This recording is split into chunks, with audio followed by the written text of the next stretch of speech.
नमस्कार, सालू Dubey official channel पर आप सभी का बहुत बहुत स्वागत है। आज हम बात करने वाले हैं वक्री शनि और मायावी राहु देव के बारे में। जी हाँ, शनि और राहु का न्याय चक्र एक बार फिर दौड़ेगा। मकर राशि, छप्पर फाड़ होगी धन वर्षा। किस प्रकार से शनि राहु का न्याय चक्र आपको धन लाभ कराने वाला है, किस प्रकार से शनि राहु का न्याय चक्र दौड़ेगा और क्या कुछ लाभ आपको होने वाला है, आज इसी पर हम विश्लेषण करेंगे। तो वीडियो बेहद खास है, इसलिए जो भी मकर राशि के जातक है वीडियो को बिल्कुल भी स्किप ना करें, फुल वॉच जरूर करें। वर्तमान समय में देखी जाए तो शनि की जो स्थिति है वो मकर राशि के तृतीय भाव में है, वहीं पर देखी जाए तो राहु की स्थिति आपके द्वितीय भाव में है। 18 मई को जब राहु देव कुंभ राशि में गोचर किए थे तो ये 30 डिग्री में थे। 30 डिग्री का मतलब होता है ग्रहों में एक ऐसी अवस्था जब ग्रह अपने सही मायनों में प्रभाव नहीं दे पाते हैं। जब भी कोई ग्रह देखा जाए तो 24 से 30 डिग्री के बीच में होता है तो उसके प्रभाव में कमी आ जाती है, इसे ग्रहों की मृत अवस्था मानी जाती है। जब कोई ग्रह 18 से 12 डिग्री के दरमियान होता है तो ऐसे में वो युवा अवस्था के बीच में आता है, जबकि 10 और 20 के बीच में जब ग्रह होते हैं तो सबसे ज्यादा उत्तम प्रभाव देते हैं। वर्तमान में देखिए तो अभी वह 30 डिग्री से 25 डिग्री के बीच में गोचर कर रहे हैं। डिग्री वाइज देखी जाए तो इनकी स्थिति बहुत ज्यादा उत्तम नहीं है। राहु देव आपके धन भाव में विराजमान है, शनि की राशि में है और इनकी स्थिति बहुत ही ज्यादा उत्तम है, हालांकि डिग्री वाइज ये थोड़े से कमजोर है। ऐसे में इधर शनिदेव जो है आपके तृतीय भाव में विराजमान है। मीन राशि जो कि गुरु की राशि है, यहाँ पर जो है शनिदेव विद्यमान है और नक्षत्रों के हिसाब से बात करूं तो शनि अपने स्वयं के नक्षत्र में यानी कि उत्तरा भाद्रपद नक्षत्र से गोचर कर रहे हैं। तो दोनों ही ग्रहों के बारे में बात किया जाए तो राहु और गुरु जो कि एक दूसरे के पूरक माने जाते हैं, एक दूसरे की छाया ग्रह माने जाते हैं, दोनों में मित्रवत संबंध है, दोनों ही एक जैसे प्रभाव देने के लिए जाने जाते हैं। दोनों में अंतर बस इतना होता है कि एक बहुत तीव्र गति से प्रभाव देता है, दूसरा बहुत ज्यादा स्लो यानी कि बहुत धीमी गति से प्रभाव देता है। राहु देव जो कि अकस्मात रूप से कार्य करने के लिए जाने जाते हैं, इनके प्रभाव हमें तीव्र गति से मिलते हैं, जबकि शनिदेव बहुत ही धीमी गति यानी कि शनै शनै कार्य करते हैं, इसलिए इनके प्रभाव हमें धीमी गति से प्राप्त होते हैं। हालांकि दोनों के प्रभाव देने का जो तरीका है, जो प्रभाव है, लगभग एक जैसे ही होते हैं। 2 सितंबर से देखा जाए तो राहु जी की जो डिग्री होगी वह 23 डिग्री पर आ जाएगी, जिसकी वजह से राहु देव जो है जागृत अवस्था में आ जाएंगे और इन्हें पूरा अंश बल की डिग्रियां जो है प्राप्त होंगी, जिसकी वजह से ये अपने प्रभाव दे पाएंगे। शनि राहु देखा जाए तो एक दूसरे के साथ इतने मित्रवत संबंध रखते हैं कि एक दूसरे के जैसे ही प्रभाव देते हैं। मतलब जिन लोगों के लिए अगर राहु कुंडली में खराब हो, ऐसे लोगों को शनि भी ज्यादा उत्तम प्रभाव नहीं देते हैं, जबकि जिन लोगों के लिए शनि उत्तम होते हैं उन्हें राहु देव भी अपने आप उत्तम प्रभाव देना शुरू कर देते हैं।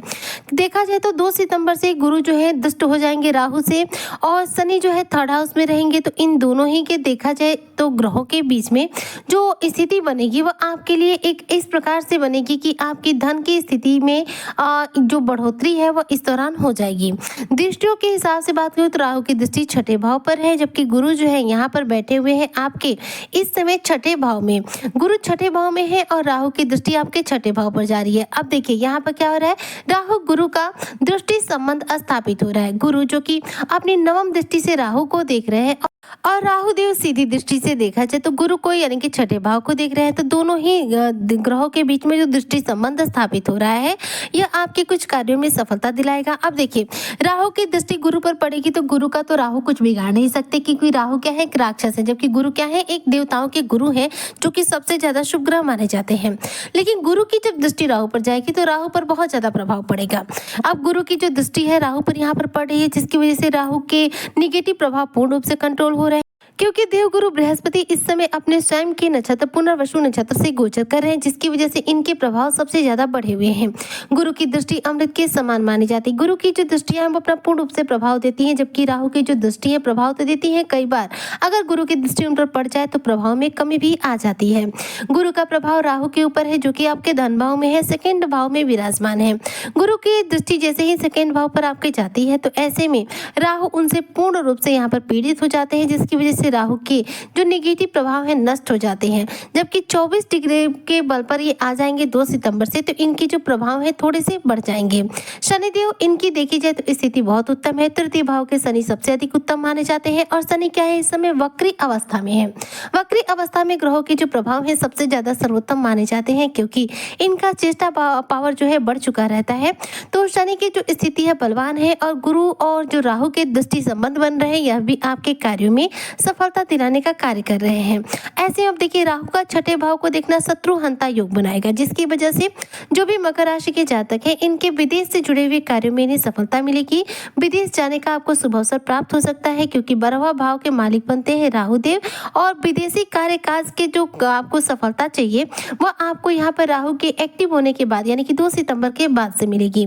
ऐसे में इनकम का जो ग्राफ है आपका बढ़ जाएगा। इस दौरान आपकी जो स्थिति है उत्तम बनेगी। धन के मामले में स्थितियां खास तौर पर आपके लिए बहुत ज्यादा उत्तम हो जाएगी, जबकि द्वितीय भाव जो होता है कुटुंब का भाव भी माना जाता है, जिसकी वजह से यहाँ पर पारिवारिक जनों के साथ जो भी मतभेद आपके जीवन में होंगे वह भी जीवन से दूर होंगे। राहु का अष्टम भाव के ऊपर भी आपके स्वास्थ्य को लेकर किसी न किसी रूप में प्रभाव पड़ेगा, जिसकी वजह से स्वास्थ्य से रिलेटेड यदि कोई समस्या आपके जीवन में होगी तो उससे भी आपको राहत मिलेगी। केतु के ऊपर राहु की दृष्टि है, जिसकी वजह से राहु जो है केतु की एक शैडो माने जाते हैं और केतु राहु के शैडो माने जाते हैं।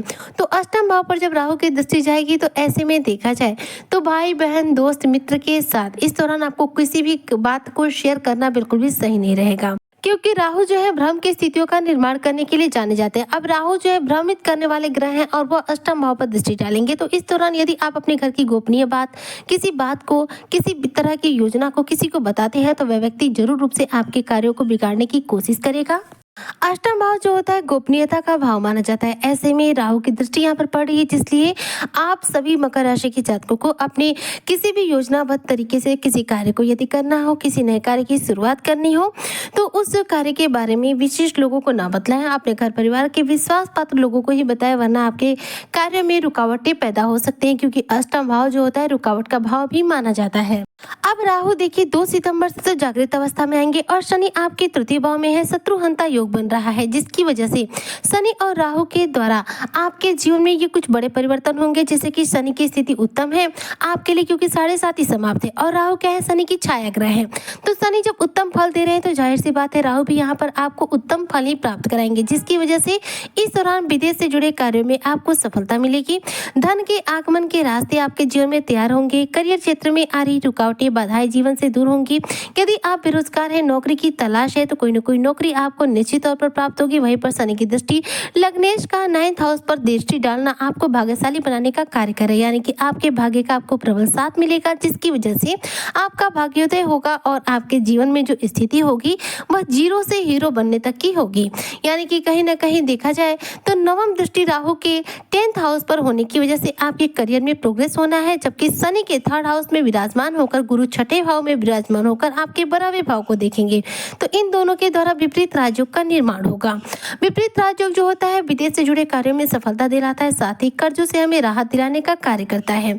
तो शनि गुरु आपको कर्जों से राहत दिलाएंगे। साथ ही देखा जाए तो शनि यहाँ पर आपके कॉन्फिडेंस लेवल को बढ़ाएंगे, जिसकी वजह से आपके आत्मविश्वास में वृद्धि होगी, जिससे आपके रुके हुए अटके हुए जो भी कार्य है एकाएक रूप से पूरा होना शुरू हो जाएंगे। यहाँ पर देखा जाए तो आपके मान सम्मान में भी राहु देव जागृत अवस्था में आकर वृद्धि कर रहे हैं, और वहीं पर वक्र शनिदेव भी आपके सम्मान में बढ़ोतरी करने का कार्य कर रहे हैं। दोनों ही ग्रह देखा जाए तो आपके मान सम्मान में और धन धान्य में वृद्धि करने का कार्य कर रहे हैं, जिसकी वजह से मकर राशि के जो जातक है इनके लिए शनि और राहु का ये न्याय चक्र एक बार फिर से दौड़कर आपको सफलता दिलाएगा, धनवान बनाएगा, माला माल बनाने का कार्य करेगा। ऐसे में शनि और राहु देव के द्वारा उत्तम फलों की प्राप्ति के लिए जो भी मकर राशि के जातक हैं रोजाना हनुमान चालीसा का पाठ करना चाहिए, बजरंग बली की पूजा आराधना करना चाहिए, और साथ में शिवलिंग पे जल अर्पित जरूर रूप से करना चाहिए। इससे इन दोनों ग्रहों के द्वारा आपको शुभ फलों की प्राप्ति हो सकेगी। अगर हो सके तो राहु के बीज मंत्र ओम रांग राहुवे नमः का जप करें, इससे आपको ज्यादा से ज्यादा लाभ होगा। उम्मीद करती हूँ कि जो भी मकर राशि के जातक है शनि राहु के इस न्याय चक्र का पूरा लाभ प्राप्त करेंगे और अपने जीवन में छप्पर फाड़ धन लाभ प्राप्त करेंगे। इसी कामना के साथ में आज की वीडियो को यहीं पर करती हूँ समाप्त। मिलती हूँ नेक्स्ट वीडियो में, तब तक के लिए जय हिंद, जय भारत, जय श्री हरि।